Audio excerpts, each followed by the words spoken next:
Okay, hello teacher. And this is our final project for the Wix website. And this is the phonological analysis of S and ED and for the uh, suffix in English. And the group members are Zoe, Andrew, and me. Now is the introduction of members. So my name is Alan. I think I'm a positive person and always tries to see the bright side of things. I think I have a passion of for street dancing and I spend a lot of time for practice and perfect my moves. Dancing always allow me to express myself and stay active and also confident. It brings me a lot of joy. One of my dreams is to become a teacher in the future. I believe that teaching is a noble profession, and I think teaching is my favorite job in the future. I want to inspire and guide others just as my teacher have done for me. So sharing my love for dancing and helping others achieve their goals would be incredibly fulfilling. Next is Zoe. Okay. Hello, my name is Zoe, and I think I'm an outgoing person. And I also love to meet new people and experience new things. And also, I enjoy socializing and making connection with others. So friends means a lot to me. And also, I think I can earn a lot of energy and excitement um, during the time I play with my friends. And the main goals for me is to become a teacher in the future. I believe that teaching is a rewarding career that allows me to share my knowledge and positively impact to the lives of my students. And also, I think I'm really passionate about education and I'm really eager to inspire others on their learning journeys. Next is Andrew. So, hello, I'm Andrew, and I will classify myself as a talkative and outgoing person who loves to engage with others and share stories. And I have a deep passion for watching movies and listening to music, which are two of my favorite hobbies, whether it is immersing myself in a captivating film or enjoying the latest hits. So these activities bring me a lot of joy and relaxation. Lastly, I aspire to be a teacher in future. I believe that teaching in meaningful profession is a meaningful profession that allows me to make a positive impact on others' lives by sharing knowledge and fostering a love for learning. So that's my brief introduction. And this is our group work, and this is the term paper phonological analysis of foaming. And these are a picture that a part of our paperwork. And after our personal homework, we will introduce our final project. So these are my personal homework. We have first draft of introduction for final project, and we have take home assignment that is for basic concept of phonology and also phonic generalizations and also allophones in English. So I think mastering the IPA has been one of the most in challenge yet reward aspect of studying phonology. And the IPA is really essential tool for accurately representing and analyzing the sound of English and other language.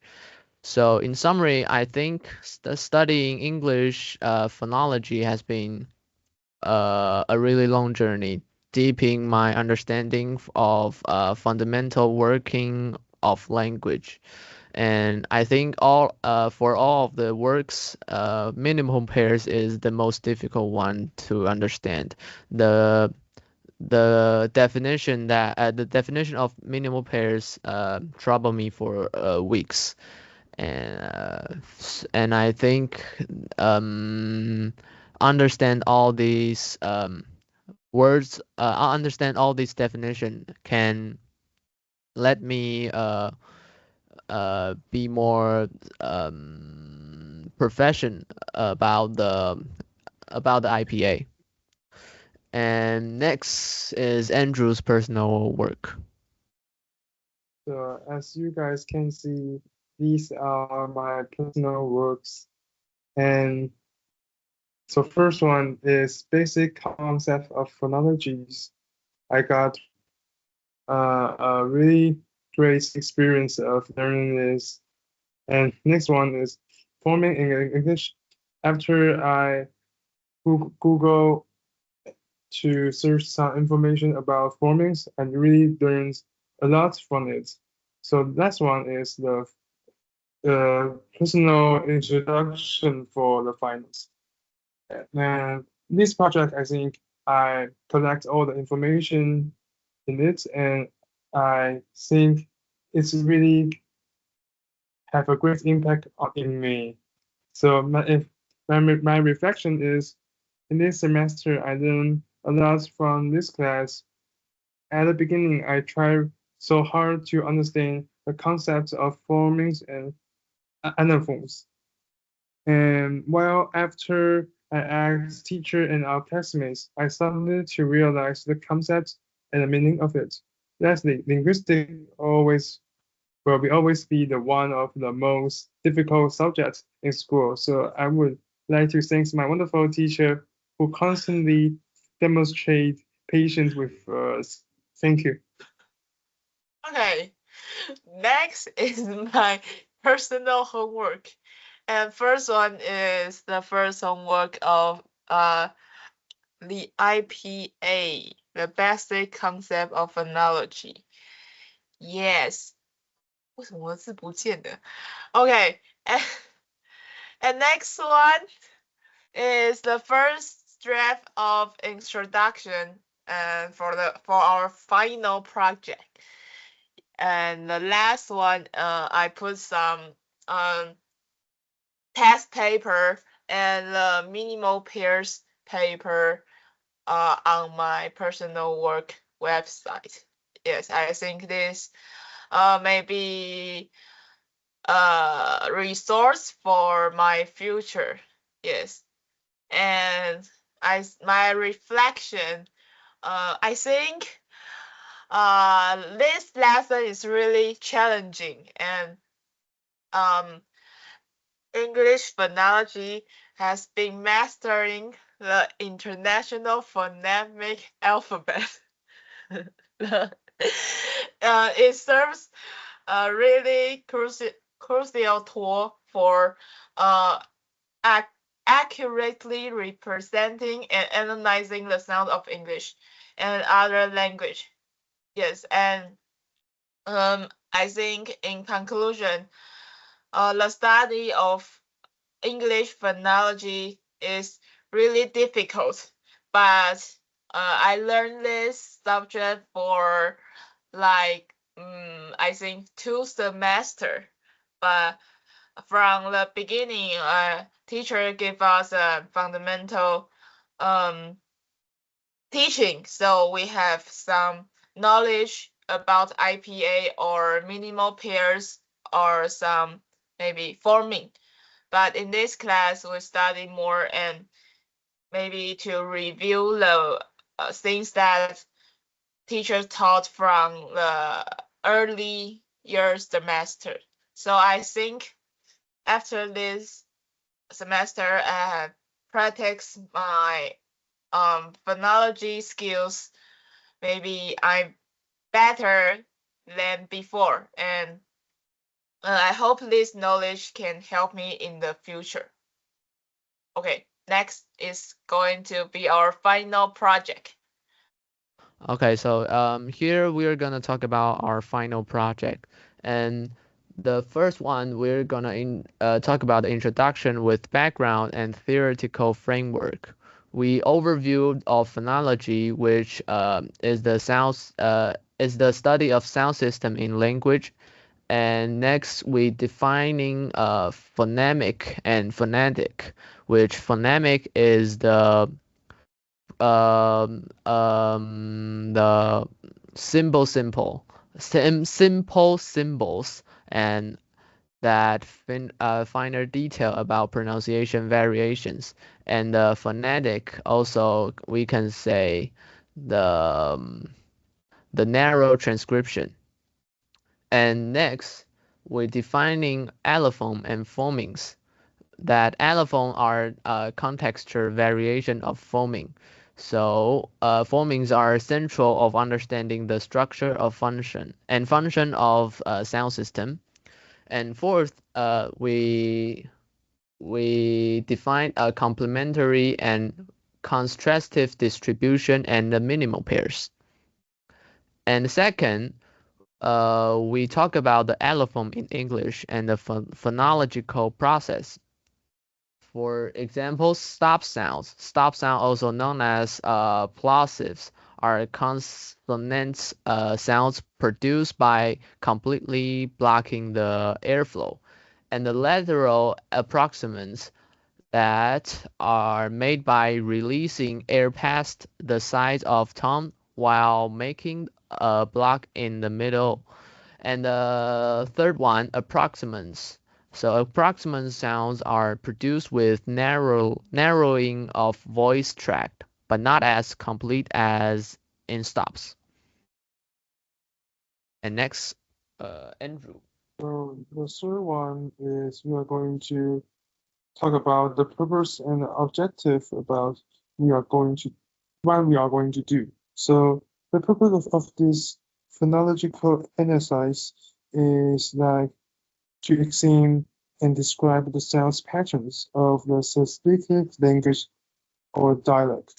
So I think we need to identify and categorize the phonemes and of the language, including consonants, vowels, and any feature of the tones or stress, or even intonation. Yeah. So the next one, what is mythology?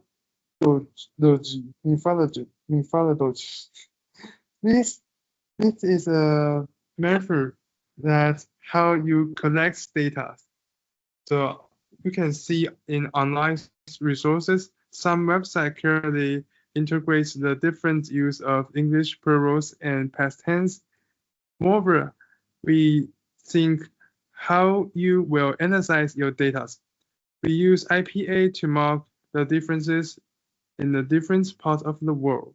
So you can use lots of tools to figure out what the differences between them. Yeah. Okay, that's all. Okay, next I'm going to talk about the analyze and discussion. So in this class, teacher asks us to analyze the sound like wanted, walked, and planned. And we use the system parrot to analyze the sounds that we record. And yes, and that is for ED, and the second picture is for S, like caps, webs, and boxes. So that we can see caps is with S sound, and webs is for Z, and boxes is for is. So that we can see from the picture, we can know that which sounds will be like. Okay, last is about the conclusion and implication of the study we made in this class. So the first one, the broader implication, we understand English phonology, and also the first one is contextual influence on pronunciation. The second one is phonological rules. So the distribution of allophones follows the specific phonological rules, like aspiration in stressed syllables or flapping in American English between vowels. And next is about the application in language learning. We learn about the pronunciation teaching. So it means that Language learners have to be aware of allophonic variation to achieve native-like pronunciation. The last one is about listening comprehension. So we understand allophones and can aid learners in better recognizing and distinguishing between words in natural speech. So above all, this knowledge can help us in decoding native speakers' rapid and connected speech, and also can improve overall comprehension. Thank you, teacher.